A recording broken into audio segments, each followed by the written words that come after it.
Good morning students, मैं जयपुर से doctor Tripti Vijayvargiya SSN Subodh PG college से आप लोगों के यूट्यूब चैनल पर मैं वेलकम करती हूं। और आज मैं आपको एक नया टॉपिक फिर से समझाती हूं। As per the engineering subject we are covering the industrial management, right. तो उसी में जैसे साइंटिफिक मैनेजमेंट को और इंडस्ट्रियल मैनेजमेंट को अपन ने थोरोली पढ़ा है, अब मैं आपको बताती हूँ इसी के अंदर एक टॉपिक आता है प्लांट लोकेशन।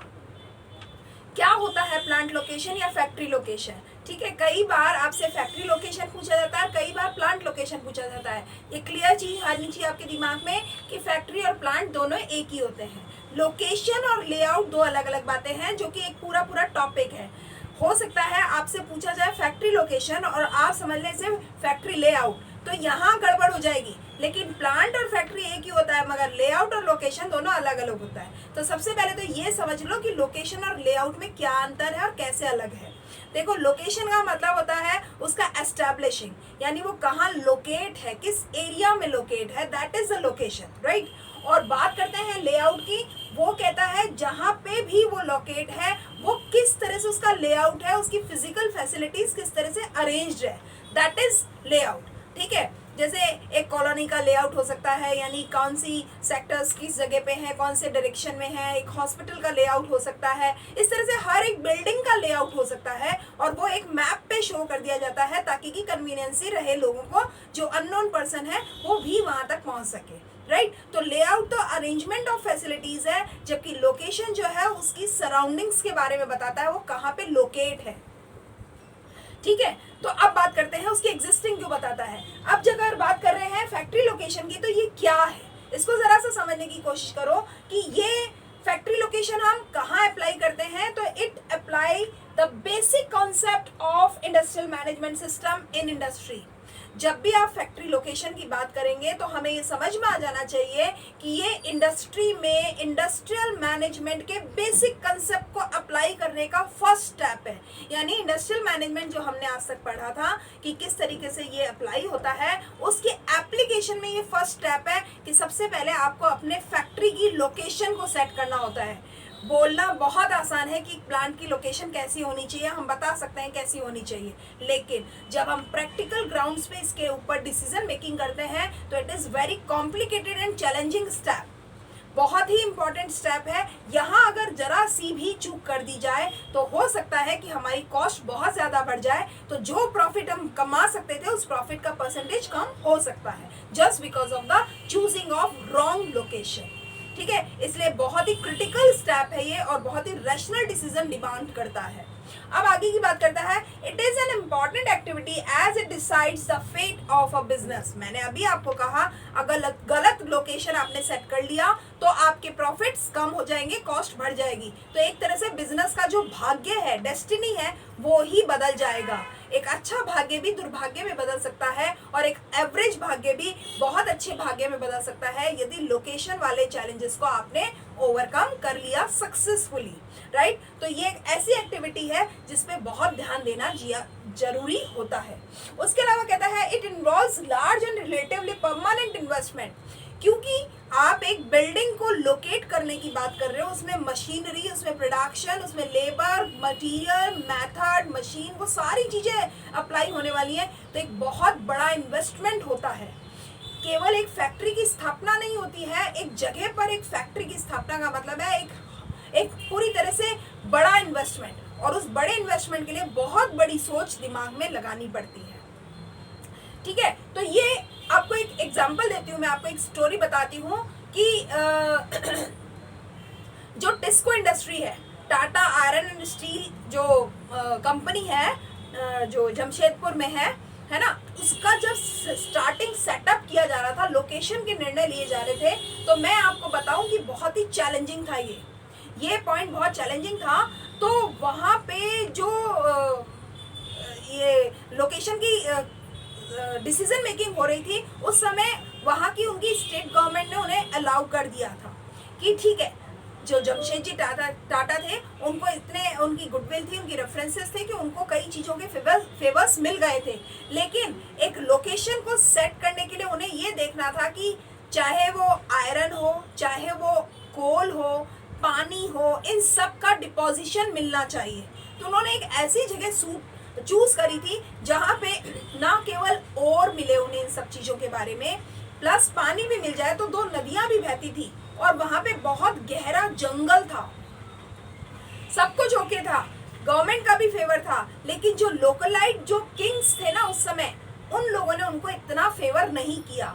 तो वाइल्ड एनिमल्स जो थे वो बहुत ही घूमते थे वहाँ, वो एरिया बहुत डेंसी फॉरेस्ट का था, तो बहुत बड़ी प्रॉब्लम हो रही थी। और जब उन्होंने कोशिश करी इस सब चीज़ों के ऊपर काम करने की, तो एक बार मतलब एक तेंदुआ आ गया था उनके एरिया में और उसने 2 लेबर को हर्ट कर दिया था, इंजर्ड कर दिया था। तो इस चीज़ ने उन जमशेद जी को बहुत इंसिस्ट कर दिया था कि बहुत ध्यान से वो लोकेशन के बारे में निर्णय लें, और उसके बाद उन्होंने उस पर बहुत काम किया। ये मैं अगर आपको आज से 150 साल पहले की बात कह रही हूँ कि उस समय भी इतना दिमाग लगाया गया था, तो इस समय तो हाईली कॉम्पिटिटिव एज में हम जी रहे हैं और बहुत सारे लोग हमें मारने को, हमें हटाने को और खुद आगे आने के लिए रेडी बैठे हैं। तो कितना ज़्यादा चैलेंजिंग हो जाता है ये कि हम हमारे लोकेशन का निर्णय कैसे लें। आपने बहुत बार सुना होगा कि बहुत मौके की जगह है या कमर्शियल वैल्यूएशन इसका बहुत शानदार है, कोई अगर स्कूल भी खोल रहा होता है, एक हॉस्पिटल भी खोल रहा होता है, तो बहुत ज़्यादा दिमाग लगाता है कि कहाँ खोला जाए। देखिए, पैसा आपका अपना होता है, लेकिन कहाँ खोला जाए इसका ये मतलब होता है कि उसकी प्राइम लोकेशन होनी चाहिए। तो location plays an important role in the plant setup. तो पूरी उम्मीद करती हूँ आपको ये बात समझ में आई होगी। ठीक है, तो अब आगे बढ़ते हैं कि इसने कहा एक बहुत बड़े इन्वेस्टमेंट को ये इनवाइट करता है जब भी लोकेशन के निर्णय होते हैं। तो ये एक इम्पॉर्टेंट क्रिटिकल स्टेप है जहाँ पे लोगों को अपने अच्छे निर्णय लेने के क्षमता का परिचय देना होता है। अब आगे की बात करते हैं। अभी मैंने आपको सारा बता दिया कि इसकी क्या यूँ मान लीजिए कि इतनी इंपॉर्टेंस क्यों है प्लांट लोकेशन या फैक्ट्री लोकेशन की। अब जरा इस टॉपिक को पूरी से ढंग से स्टार्ट करते हैं, और इससे पहले मैं आपसे एक चीज़ का रिक्वेस्ट करती हूँ, आपने अभी तक मेरे अगर चैनल को सब्सक्राइब नहीं किया है तो कर दीजिए। आपके स्क्रीन पर जो राइट साइड कॉर्नर में एक आइकन बना आ रहा है उसको आप प्रेस कीजिएगा, सब्सक्राइब हो जाएगा और साथ में बेल आइकन को प्रेस करेंगे तो आपको मेरे लेटेस्ट वीडियोज़ के नोटिफिकेशन इनबॉक्स अलर्ट में मिल जाएंगे। पूरी उम्मीद करती हूँ आपने इसे सब्सक्राइब किया है और आप मेरे वीडियोस के मैसेजेस मुझे देंगे ताकि कि मुझे इसका मोटिवेशन मिलता रहे।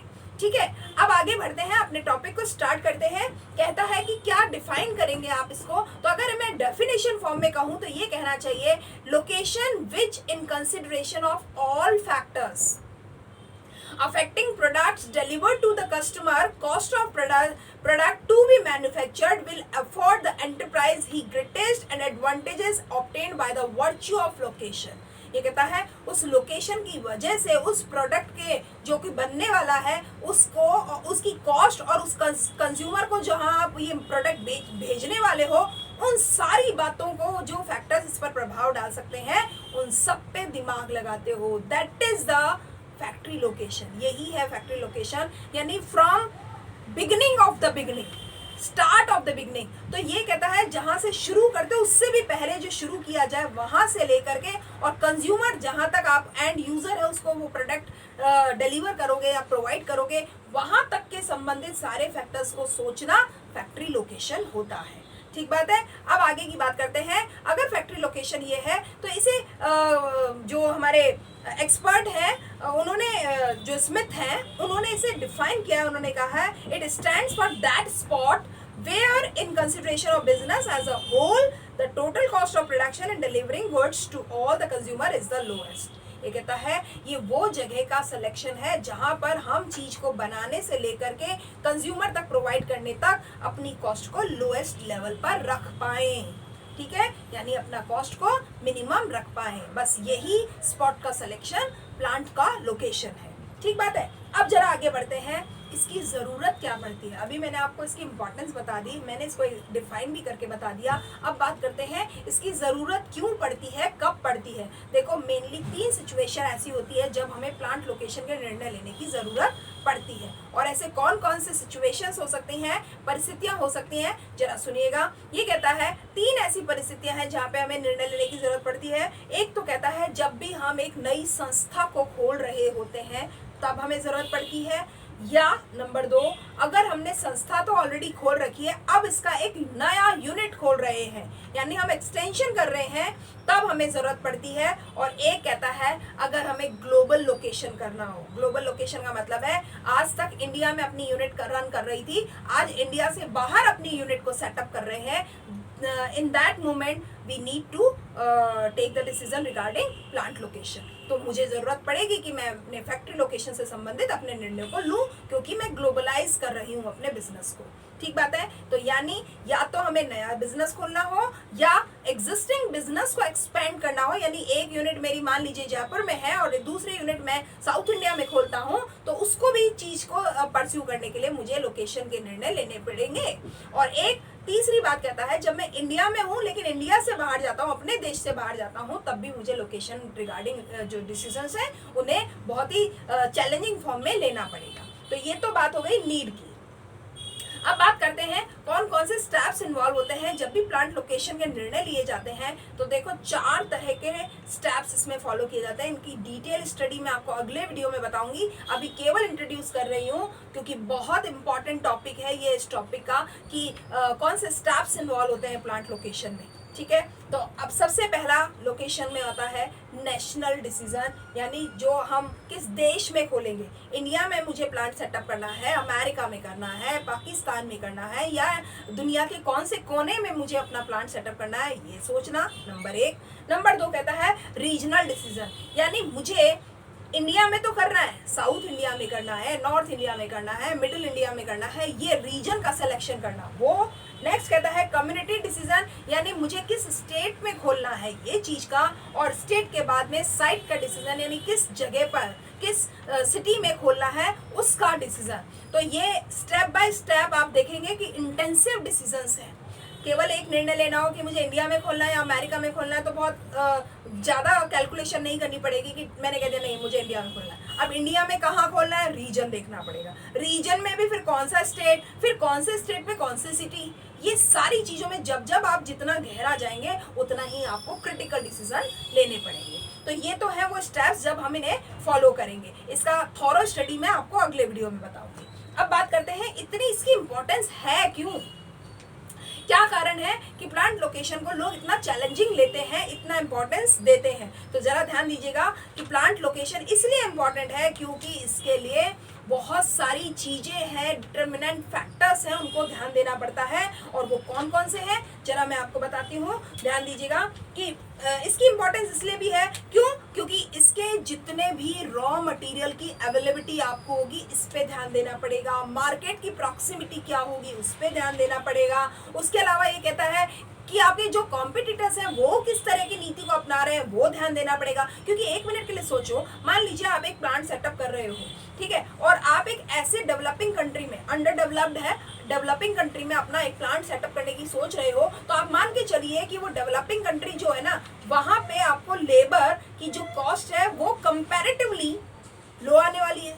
तो अगर लो आने वाली है तो आप किस तरीके से इसको एनकैश करोगे, यानी लेबर की जो कॉस्ट आपको कम आने वाली है तो उसको किस तरीके से अपने मुनाफे के लिए यूज करोगे, ये एक इम्पॉर्टेंट क्वेश्चन है। तो आपकी जो लेबर अवेलेबिलिटी है इस पे भी ध्यान देने के लिए हमें देखना पड़ता है कि मुझे कहाँ पे लोकेट करना चाहिए। ठीक है, तो इसलिए भी इसकी इम्पोर्टेंस हो जाती है। अब एक और चीज बात करते हैं कि इसकी इम्पोर्टेंस एक बात और भी हो जाती है कि आपका जो मटेरियल अवेलेबिलिटी है, रॉ मटेरियल जो आएगा वो कहाँ कैसा कितना मिलेगा।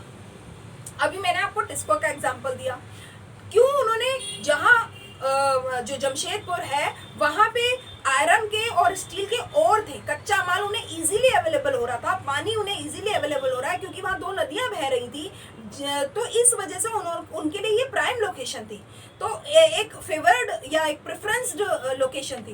तो क्या ऐसी चीजें हैं जिन पे हमें दिमाग लगाना होता है, तो एक बहुत इंपॉर्टेंट एलिमेंट है, जैसे लेबर है बिल्कुल ऐसे ही मटेरियल है। तो रॉ मटेरियल की आपको इन बल्क किस तरीके से अवेलेबिलिटी होगी। कभी कभी हमें ट्रांसपोर्टेशन को देखना पड़ता है कि हमें ट्रांसपोर्टेशन कॉस्ट ज्यादा ना पड़ जाए, एंड यूजर तक माल को पहुंचाने के लिए हमें ज्यादा कॉस्टिंग ना आ जाए, तब देखना पड़ता है कि माल का नेचर कैसा है, यानी नेचर ऑफ प्रोडक्ट कैसा है, कि हमें कंज्यूमर ओरिएंटेड ओरिएंटेड डिसीजन लेने होंगे या मैन्युफैक्चरिंग ओरिएंटेड डिसीजंस लेने होंगे। तो ये सारी बातें भी बहुत आपको सोचने पे मजबूर करती हैं, तो इसलिए भी इसकी इम्पोर्टेंस हो जाती है। इसके अलावा ये कहता है कई बार ऐसा होता है कि जब पूरे देश में हम मान लीजिए देश के बाहर अगर एक निर्णय ले रहे हो कि हम अपना प्लांट सेटअप करने वाले हैं, तो उसमें देखना पड़ता है जिस देश में हम करने वाले हैं क्या हम उस देश के कानून को समझते हैं, क्या हम अपने देश के कानून को समझते हैं। इसके अलावा एक तीसरी बात होती है, हम अपने देश और सामने वाले देश के अलावा इंटरनेशनल लॉ को समझते हैं। एक बात आपको अभी क्लियर कर देती हूँ, आपको 3 लॉ की जानकारी होनी जरूरी होती है जब भी आप अपने बिजनेस को ग्लोबलाइज करते हैं। Number 1 domestic law. Domestic law वो लॉ होता है जिस देश में आप रह रहे हो उस देश का लॉ।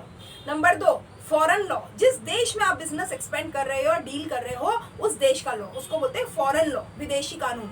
और तीसरा होता है इंटरनेशनल लॉ, जो कि सबके ऊपर समान रूप से एक यूनिफॉर्मिटी में लागू होता है। यानी इंटरनेशनल लॉ के नॉर्म्स हैं कि आप अगर किसी अपने देश से दूसरे देश के साथ में कोई भी ट्रांजैक्शन करते हो तो what norms should be followed by you.